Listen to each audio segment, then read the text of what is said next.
This is the 4104 we're working on. This is the one from our music video, the 4104 with a propped up engine door. And it's going to be getting an engine rebuild. It's way down on compression. So today's the day I'm taking the head off on the 4104. We'll see what we got going on in there. Just now getting ready to remove the emergency shutdown in the air intake there. I'll get a good look at the blower to see how bad that is. I believe this blower is weak and passing oil, so we'll find that out here in just a minute. I just got this clamp up here to remove.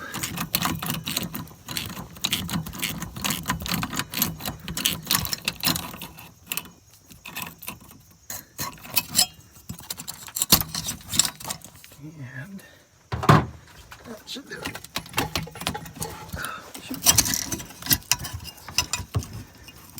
Extra wires hanging around. Hey, mud daubers.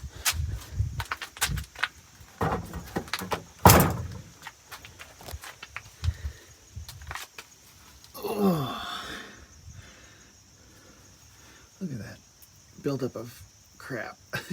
I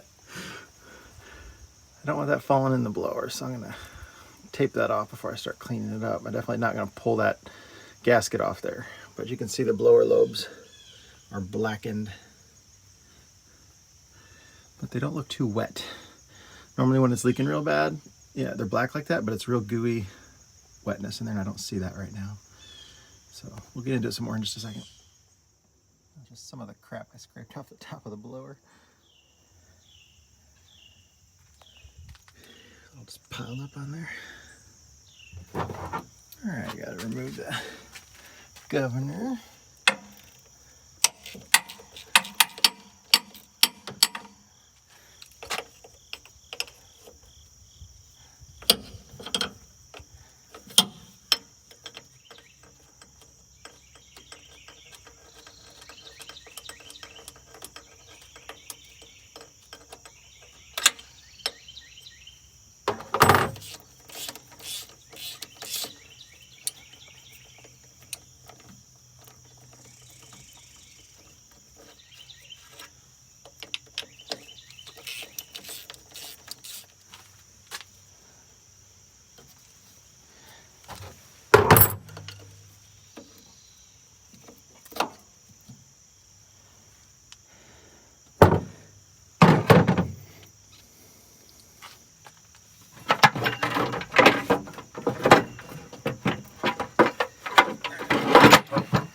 That stupid hose.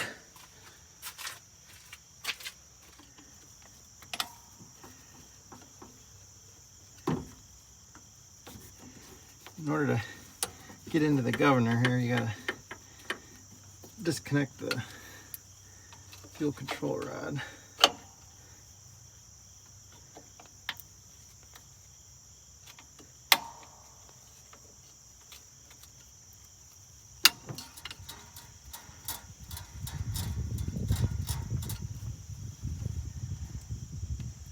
If you look at this governor compared to the 3751, this doesn't have the shutdown on the top. I guess you can't really see that. So this governor is a little different than the one on 3751. The shutdown is not on here. This is just throttle only. This one has a shutdown. It's way over here on this side. There's a little air cylinder here. And when you flip the shutdown, it pushes this out, and then this pushes the bottom of the rack and turns the rack to off over there. So that's how the shutdown. So if you don't have air pressure, you cannot shut down this 4104, and you can't come back here and do it with your hands like you can on some buses. They also use an air shutdown, but it's attached to a lever externally. That's all internal. You can't even get to that. So you have to take the valve cover off to be able to shut it off. So a lot of guys, if they have a problem where they don't have air, they'll just trip the emergency shutdown, which cuts off the air supply, and then it'll shut down. But that's not very good for it. So now that I got the top of the governor loose, should be able to pull it apart here. Oh, there it goes. Super sludgy in there. Look at all that. That is not supposed to be like that. Down in there. Huh. Got to look at that a little closer in there.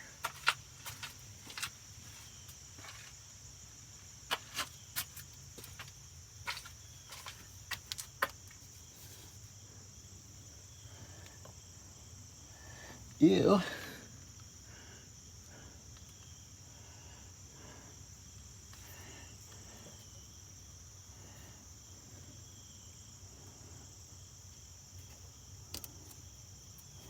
Don't drop that down in there. There's also a little washer.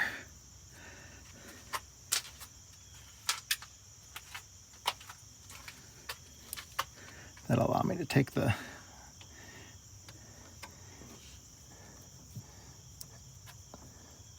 it's gonna take 2 hands. Got the flashlight away. I just got my flashlight all nasty. I'm touching that goo.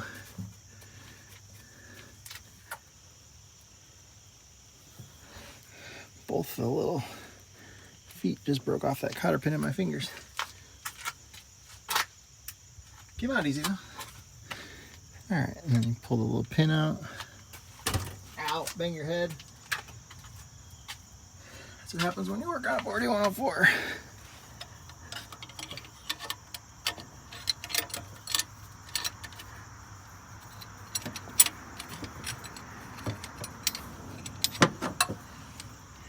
Okay. Swing around out of my way.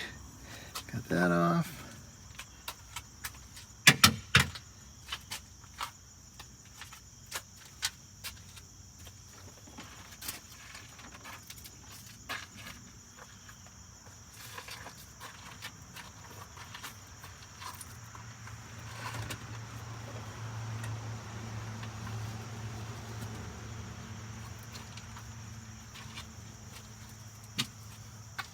I brought a roll of paper towels down with me on the golf cart, but apparently it fell off because it's not on the golf cart right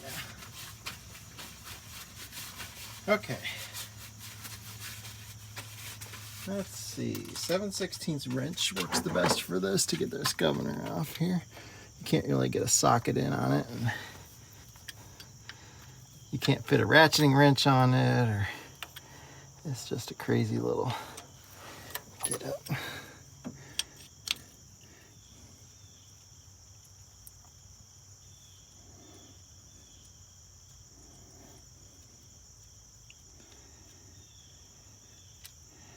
Kind of a pain to get back in later too.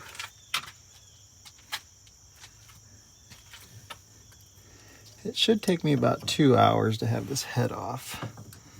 If everything goes right.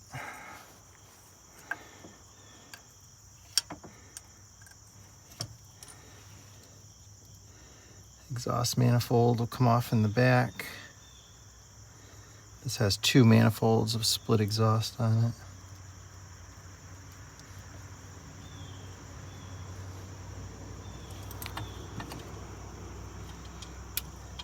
I already have the coolant drained.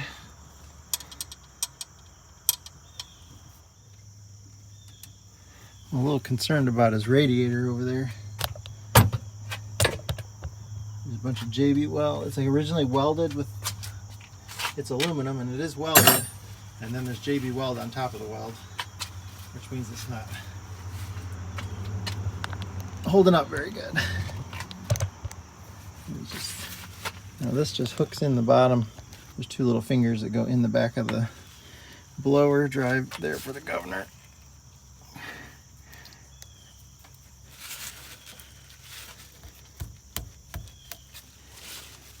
This thing is not going to bother me. Oh, it's just a gasket holding it on right now.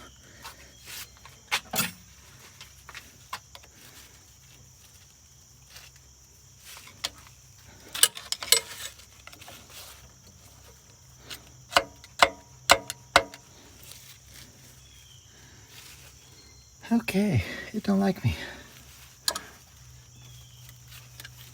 There it goes. Yeah,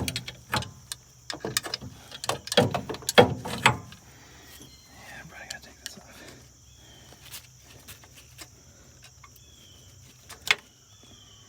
Normally I can snake it out without taking that off, but on this particular bus, they have a block warmer hooked up down there. Unlike most block warmers, it's a great big giant apparatus here, and that was stopping me from being able to move that where I needed to. Look how dirty and nasty that is in there. The whole engine's got to be like that with the oil. That's just because of that, all that dirt. It's in everything. We're really gonna have to flush everything out. I don't have a way to hot tank it. We're doing it in frame, not an out of frame, but we're gonna really need to clean things up. A couple oil changes right away too. Okay. So there's these lifting hooks here. There's 2 bolts that go down that hold it there on each end. The water manifold is going to come off with it, so I'm going to remove coolant lines. This was the control. You can't see that anymore. This one right here was the control for the shutters on the radiator. And I'll probably have to take off a couple other things that they've got up there to have the clearance to get it out. And I don't know if this has studs or bolts. I hadn't even looked yet. Looks like it's all, nope, there's studs on the ends. So it has a combination of studs and bolts, which means it has to come up really high in order to clear that. I prefer them when they just take bolts. It's a little easier. That fuel filter will have to come off the front because it's totally in the way. So anyways, you don't need to watch me taking off a whole bunch of coolant hoses, but I'll go ahead and do that now. Oil bath air filter. Almost exactly the right level. So the air comes down super fast and has to change direction 90 degrees to go up through the middle. And if you understand the principles of, you know, something, an object in motion stays in motion, well, the dirt in the air has mass to it, and when the air changes direction, the mass goes down and boom, sticks in the oil, sinks down to the bottom. Some of it goes up into the filter where it's got like a screen, and it sticks to the oil on the screen as well. It works pretty efficiently, especially for dust.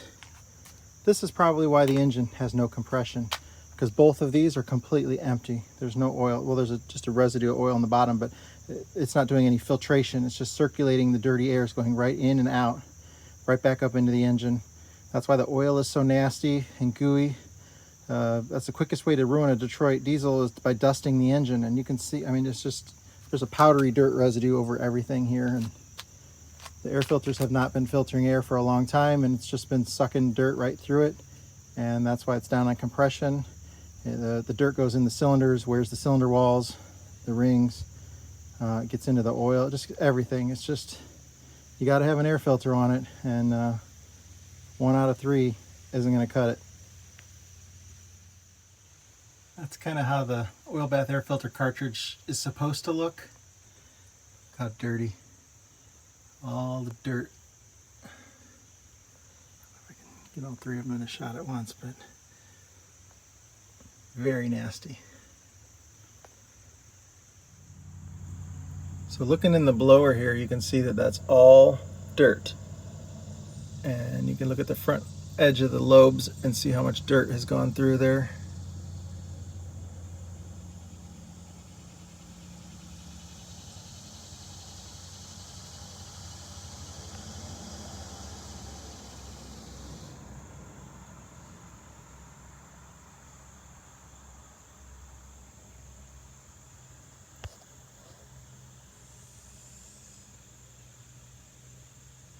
So that's what not having an air filter will do for you. Well, you can see here that this was last rebuilt in May of 1969. It's got the tag right on it there and tells us the bearing sizes and everything on it. They almost never die of natural causes, that's for sure. So this one was sort of murdered with the dirty air. And I can see in the air box how dirty it is, but I do see the wear grooves. I can see them pretty good. The lines on the pistons, the rings have a little wear groove in them, and it's still there. It's not as deep as it should be, but there's a lot of oil on that second ring down, which tells me probably the oil control ring is bad on the bottom too. which is adding to some of the smoking, but that wouldn't really affect the compression. It doesn't even want to start on a 90-degree day. It took 30 seconds of cranking to start, and that's really low.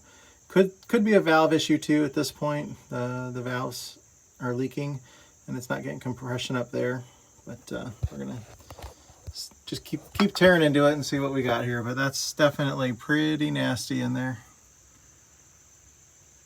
and there's quite a bit of oil down in there. Well, I have a bunch of seized exhaust manifold bolts in the back, so I'm gonna soak them in some Croil, and then tomorrow I'm gonna leave to go up north. I'm taking Kelly and the thing up to go visit our daughter for a week, so I'll soak them real good tonight. I'll hit them again tomorrow before I leave, and then we'll see when I get back if they're any looser. So they got a few days to sit on it. You can't get anything but an open end wrench on them. There's no way to get a socket, or it's just gonna be very hard. So open end wrench, just gonna let them soak in the Croil. Getting heat back there is kind of dangerous, especially by myself here. So maybe next week I'll be able to get them off, but I'll just let them soak for a few days.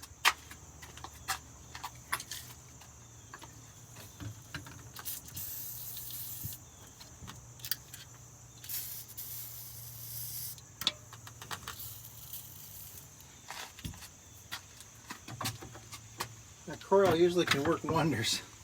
We'll see how it does. So Gojo doesn't sponsor us, but they really should, because their wipes freaking amazing.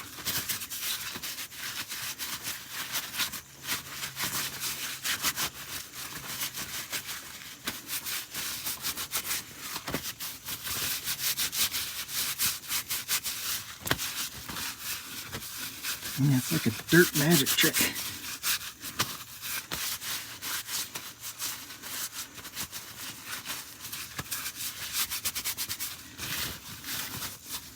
I've tried some other brands and never had anything work as good as these do. I mean, I was from completely oily to just one more rag and I'll be completely clean. But I was super dirty, dirtier than most of you probably get in a year. Well, the Croil has been working its magic. I have 2 of them freed up that were stuck before. There is still 2 more, so I'm just going to soak them and come back in another couple days. I got some things to do. My thing broke down this weekend, so I'm going to go try to get that fixed and running. That was very unfortunate, but I'll have some time to work on it while I let the Croil seep in and do its job.